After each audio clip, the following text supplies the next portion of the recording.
Magandang aghang Pilipinas, ako si Japet Paipa at kayo nakatutok sa DOS-TV Bantay Bulkan. Tuloy-tuloy pa rin ang pag-aalboroto ng Bulkang Mayon sa probinsya ng Albay.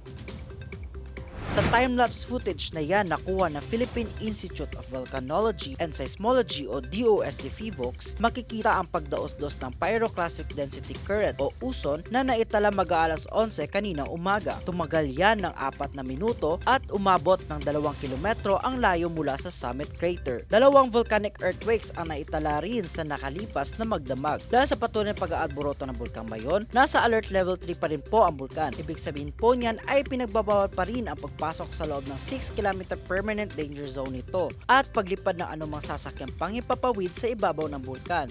Inaabisuhan ng publiko na maaari pa rin maganap ang pagguho ng bato, pag-itsa ng mga tipak ng lava o bato, pag-agos ng lava, uson, katamtamang pagputok, at pag-agos ng lahar kung may matinding pag-ulan.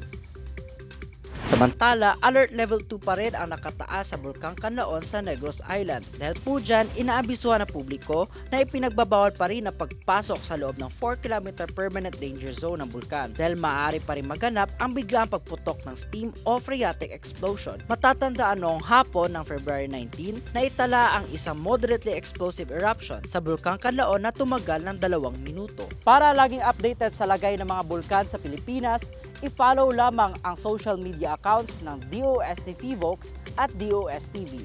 Ito ang DOS-TV Bantay Bulkan. Ako si Japet Paipa, delivering science for the people. One DOST for you.